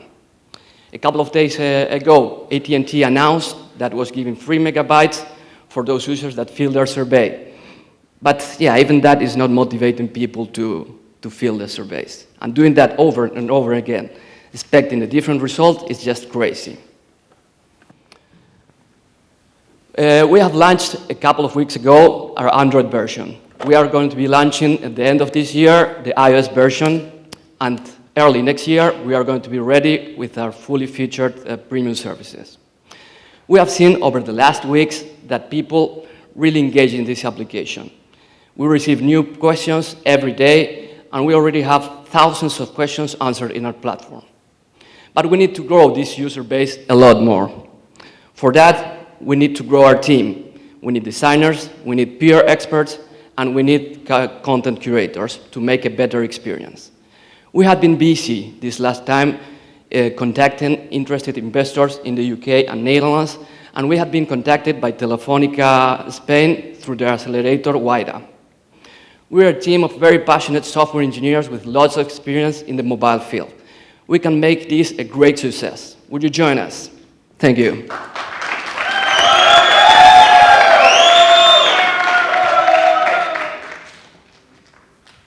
Questions? Business model? What is it? Well, our business model is based in the long term. With all this information, we can have bespoke custom-made reports. And also sorry. Like pricing? Do you have ideas of what the pricing will be? No, we have not come up to an idea of pricing of those reports. The other part of the business model is to unlock the in-app purchase inside the application, to unlock the profiles, and to post sponsored questions. So how do you gamify your survey if the person really wants to know about a user's experience on my product? So it's very product specific, right?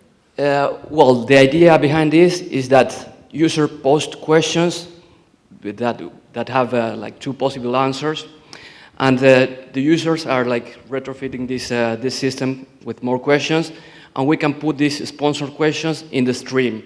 So while they are answering all the questions that are found for the user, we can put these sponsored questions and get information of the profiles that answer those questions.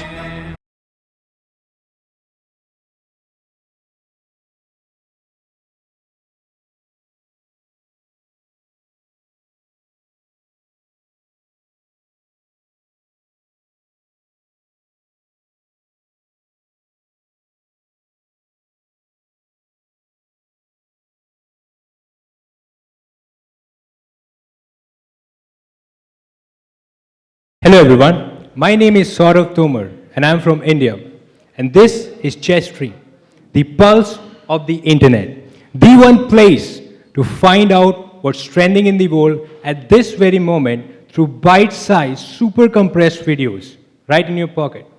We're live on Android and web. Let's see how it works. The user opens the app, he gets a curated feed of viral events, trending news, and his favorite media companies.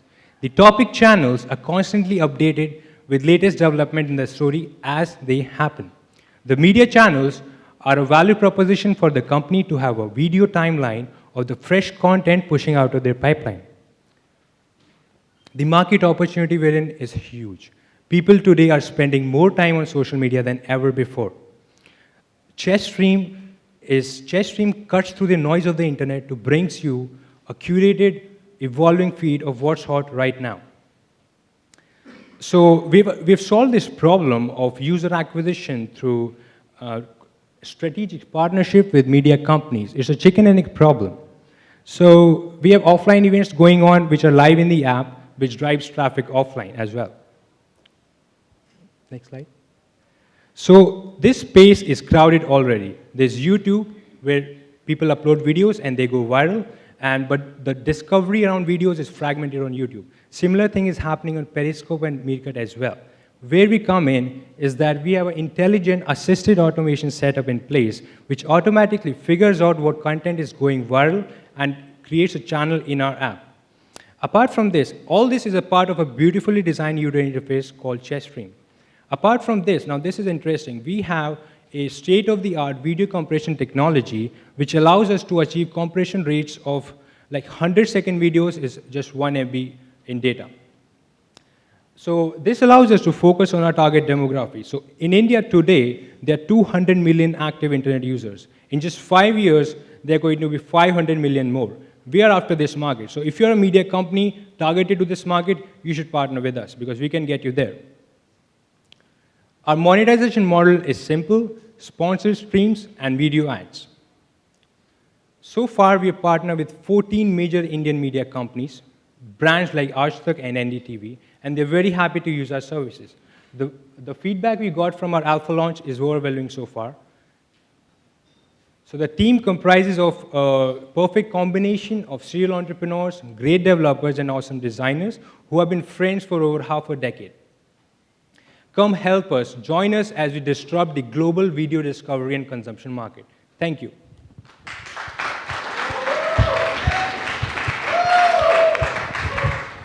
Questions?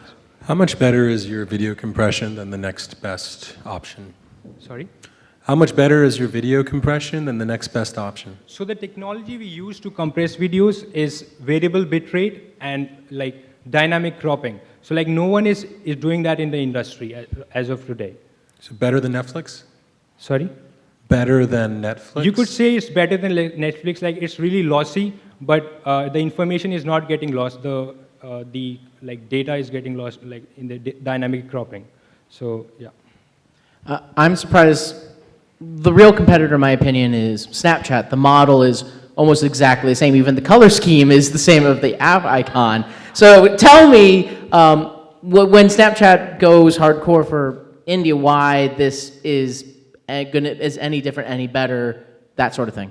So for media companies, what Snapchat has is that it's driven by text, pictures, GIFs, and then at the end of the day, user is still reading content on it, sponsored by Snapchat. I'm talking about Snapchat stories, though. That's purely video. So Snapchat stories is pretty similar, but the other thing, like we have been able to figure out a way to bring videos down to text and picture size. So okay. Thank you.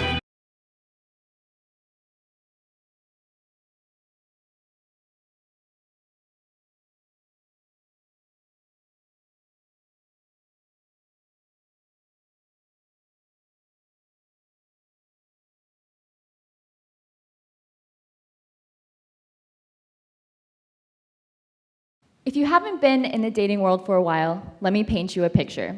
One of my good friends, Jane, is currently on a few dating apps. She gets about 100 messages a week like, "Hey cutie, winky face, wanna see my D?"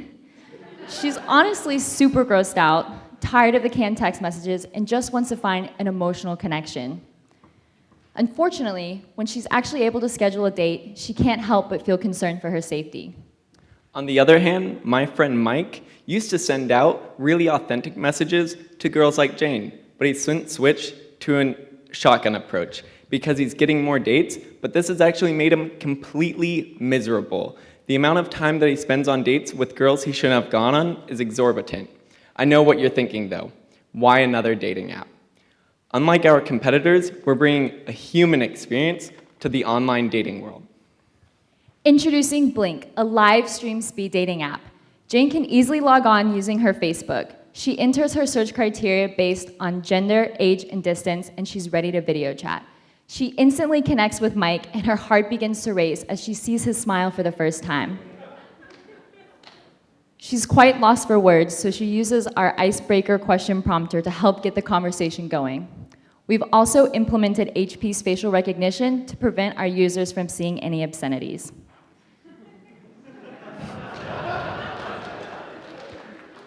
At the end of the 2-minute chat, they can choose to blink if they're the one or break if they aren't.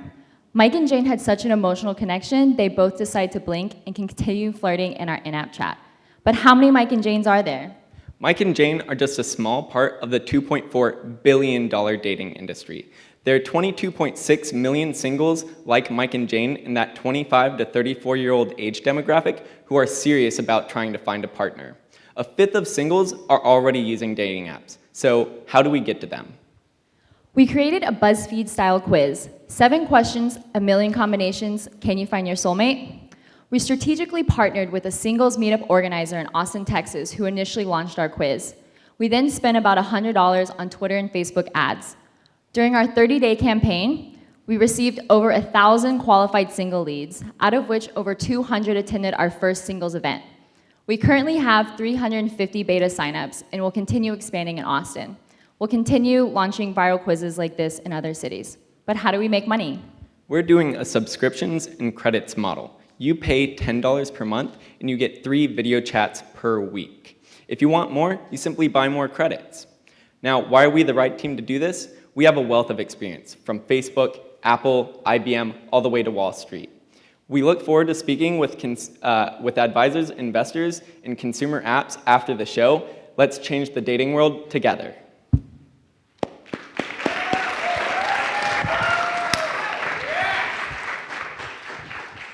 First of all, there are certain laws of the universe, and one law of the universe is where there's one-on-one video chat, there will be dicks. Yes. Now, my actual question is, that pricing model seems way off. I have the instant gratification of going through hundreds of different potential dates for free. Why am I going to pay $10 for 3? We're focused on having quality videos and having quality chats between users. But 3, just 3 for $10, it makes no sense to me. Right, so we'll definitely be experimenting with a number of video chats, but the point is that we want you to value each individual video chat, and we want to gamify that experience to keep you returning every week. Otherwise, those credits get wasted. I get that. I just don't think anyone will pay the $10 a month for 3 dates. I'm just saying. Right, we'll be experimenting with that, definitely. How many founders do you guys have? 5. And what's the equity split amongst the founders? Sorry, what was that? What's the equity split amongst the founders? Completely even. And are they all working full-time? We are 4 part-time and 1 full-time. And when do you guys plan to launch? We are launching with our 350 beta subscribers probably in about a couple weeks, and then testing it from there over the next couple months to make sure that we have the perfect experience before going completely public. On iOS or Android? iOS, yeah. Why do you think some of the existing players haven't gotten into video? Yeah, so there are a few different reasons. Jen, you want to cover them? Nope. Thank you, guys.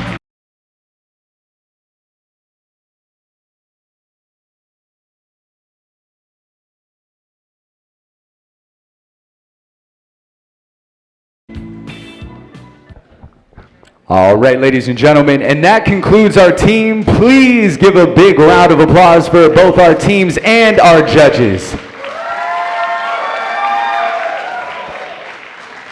Judges, please follow our CEO, Sabine Ali, into the hallway for deliberation. Everyone, please stay seated right where you are. Ladies and gentlemen, it is my pleasure to introduce to you Jessica Smith, VP of Global Partnerships. It up for Max and Casey, who's on the sound tech.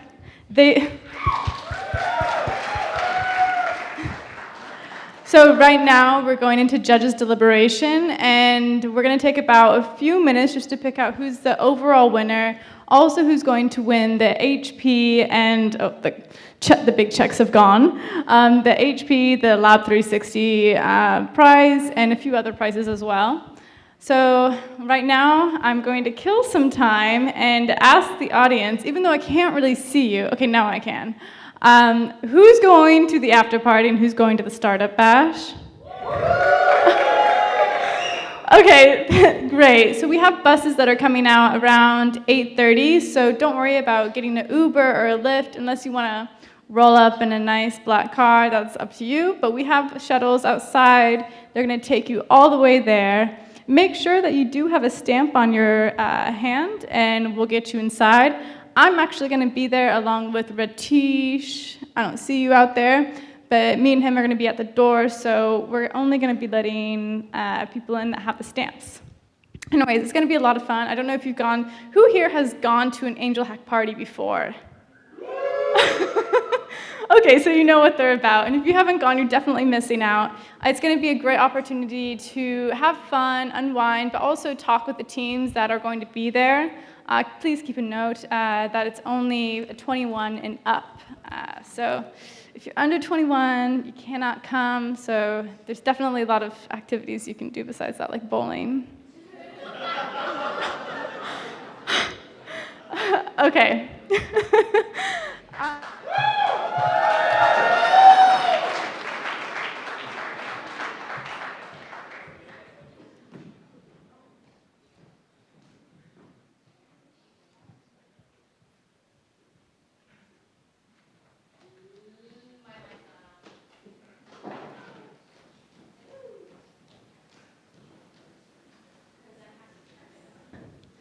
Hello. Oh, there we go. Thank you. Ladies and gentlemen, we have our winners. Once again. Oh, God. All right. Once again, a big round of applause for all of our judges who I think deliberated in record time for a record amount of prizes to give away. Thank you all so much again.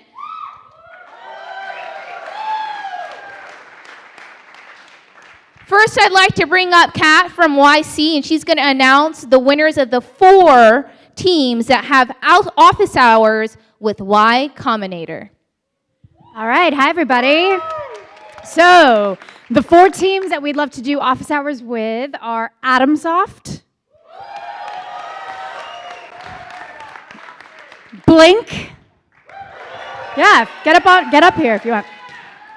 SocialCapital and SlimSpace. Thank you so much. Teams, you guys are more than welcome to come on up here on stage and shake the hands of the judges. Next, I'd like to have somebody here from 500 Startups to announce the winners of their office hours. Great. Well, we'd like to invite PlainExchange to our final round of interviews for an accelerator starting in January. Thank you so much. And then we have someone from Barclays Techstars here as well. Come on up. I have to look at the notes. So the winner of an interview from the Techstars IoT program is QuantiScreen? QualScreen, sorry. It's written very small on here. QuantiScience, sorry. And the winner of the program of the interview with Barclays, powered by Techstars, is PlainExchange.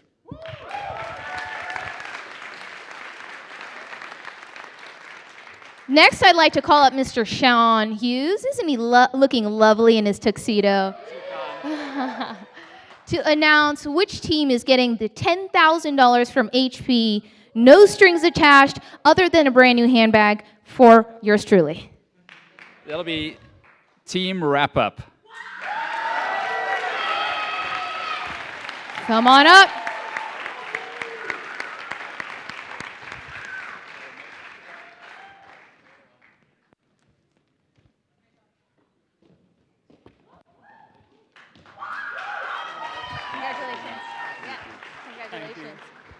Congratulations. Hold up the check. And finally, from Lab 360, we'd love to announce that we have 2 teams that are going to go on to speak with Lab 360 and figure out how they're going to divvy up this $100,000. And to announce that, Well, actually, they might not have to divvy it up because the price is actually including free use of the office of our incubator for 3 months and 10 hours of executive coaching for the team, plus up to $100,000 of seed funding for the startups. There's a lot of great teams here, and we focus on hardware startups. So rather than really make a hard decision now to just pick one team, I think both teams are great, and we have the first team is. Actually, we have 2 checks, all right? So the first team, again, I think is AtumSoft.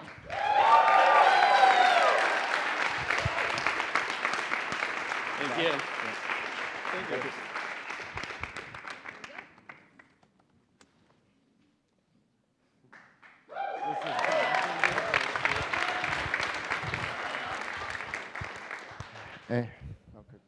And the second team is AirQuail.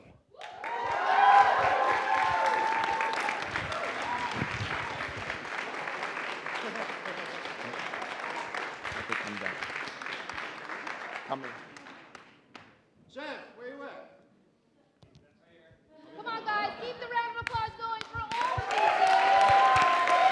Thank you so much, sir. And Max, now if you don't mind playing our signature music when we announce the Angel Hack winner, the grand prize, the grand poobah, the team in charge, the winners of the HACKcelerator 2015 batch. Drum roll, please. And the team is PlainExchange.